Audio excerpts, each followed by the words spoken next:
Hello guys, my name is Kyle Diamond and welcome back to my MMA channel. Today we are going to be taking a look back at an old video of mine, the first video that actually went up in the channel, as we talk about UFC London week, which is incredible. If you guys are looking for some UFC London content, I also do interviews over at Violent Money.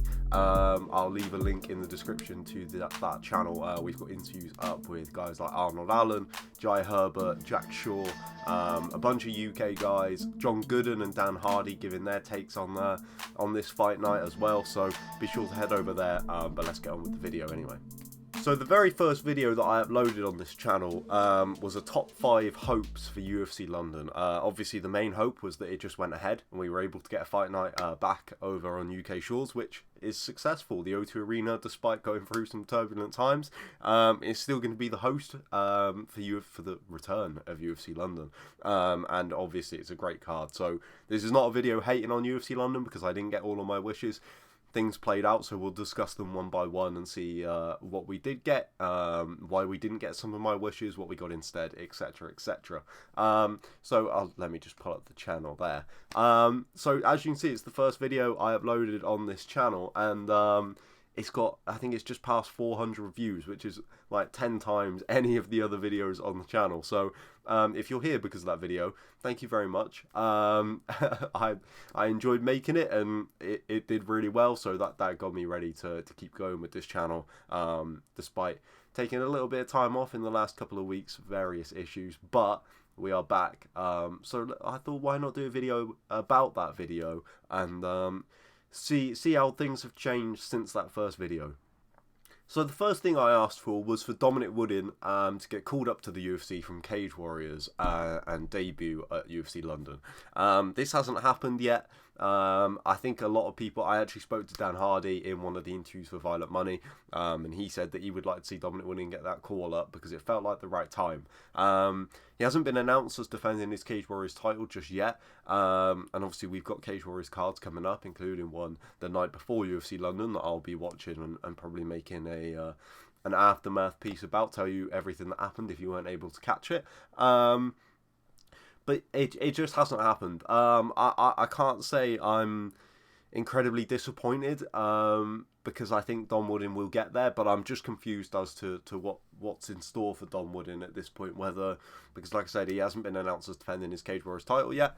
Is it maybe something to look at when the Contender Series comes back? I'm not too sure. I'll have to catch up with Dom at some point and find out where he's at with that. But for the time being, that hasn't happened. But still, the card is stacked anyway, so it is what it is. The second thing I asked for was for Lerone Murphy to be on the card. Obviously, that hasn't happened as well. Lerone's 4 fights into his UFC career, 4 wins in my opinion, because that draw in his debut, he won that fight. But he hasn't fought in front of a home crowd yet, and Lerone has been one of the breakout stars for this region through the pandemic era. He's made a great impact, and he's right in and around that top 15 ranking, so I thought a fight here against a good opponent would push him over that. Obviously, he did have a fight booked that I think would have done that for him, but he's had to pull out, so it's been a bit stop and start for Lerone these last few months. Will he be on London? No. Will he get a fight anyway? No. So fingers crossed that next time the UFC come around to UK shores, we'll get Lerone on the card, because I want to see him fight in front of a home crowd. Simple as. I mean, this was the one that was never in doubt, really, was it? The baddie being in London for his second UFC fight after the impact he made in Vegas behind closed doors. They had to get him in front of a home crowd. It looks like the bout order has changed so many times that I don't know. But it looks like he'll be co-main event, and if not co-main event, he'll be the one before the co-main event, which will be Arnold Allen and Dan Hooker. It's a winnable fight, I think, for Paddy the Baddie. The most important thing is that he's on there, so he can carry that momentum going, and the reaction that crowd will give him will be absolutely incredible. I promise you that. So yeah, it was a no-brainer. The UFC get no-brainers done a lot of the time, so not really unexpected. Okay, so I remember when I've currently got my notes up for the video that for when I made it, and I remember these two kind of were a double thing where I wanted Darren Till to be the co-main event, and I wanted Arnold Allen to get a main event so that we could bring in a top guy. So at the time, Tom Aspinall was already matched in a fight against the guy who stayed on the card against Sergey Pavlovich. I can't remember his name, and I don't want to butcher it, so I'm just going to leave that there. But you know who I mean, the heavyweight. So I didn't see Tom Aspinall as a potential headliner because he was already booked. Obviously, they ended up switching opponents, giving that guy to Pavlovich and then getting Volkov in. So a little bit of shuffling around that I couldn't have predicted, obviously. But Till isn't on the card, and I kind of enjoy... Obviously, Darren Till is incredible to watch in UK fights. Everyone loves it. So I'm not saying I don't want Till on the card, but I like that there's more shine on some of the other guys like Arnold Allen and like Tom Aspinall, because there is no Till there to sell the card off of the back of Till and Till alone. Obviously, Paddy's doing a lot of the carrying also, but considering he's only had one fight in the UFC, I'm happy to see that. Till is always going to be the big draw, so I'm interested to see this London card because we don't have Till on there, and it's given that opportunity to Tom Aspinall to take the main event spot, whereas if you had Till on there as well, he's got to be main event or co-main. Arnold Allen might have not got the fight with Dan Hooker. That leads on to my final point that I made about Arnold Allen getting a top guy, which I thought he would need the main event to do, because I only saw him getting a top 5 opponent in that division as a big enough fight for him. Obviously, I couldn't have predicted that Dan Hooker would want to move down to set up a huge fight with him and Arnold. That fight is absolutely incredible.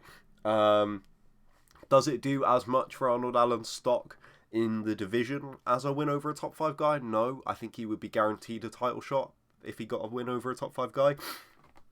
And I don't know if Dan Hooker gets him that immediate title shot, but it will definitely bring a lot of eyes to Arnold Allen, which he needs. He's a very credible opponent, of course, Dan Hooker, and people love watching him fight. So if Arnold Allen can go in there and do what he does to everybody, to Dan Hooker, and just shut him down, it'll give Arnold Allen so much momentum because people love Dan Hooker. And if you beat Dan Hooker, you kind of get a bit of that rub, you know. So I'm very happy with the way that this London card has played out. Obviously, I only got one, technically, of my wishes, but some of them were rearranged and things like that, and kind of repositioned, if that makes sense. Like with the Till thing, I wanted someone else to get that main event spot, and they did end up getting it with Tom Aspinall, even if it wasn't Arnold Allen. So I'm very happy. I'm very excited for this UFC London card. I'm sure you guys are too. Let me know in the comments which fight you're looking forward to the most. Hit subscribe, because I'll have a bunch of stuff on UFC London.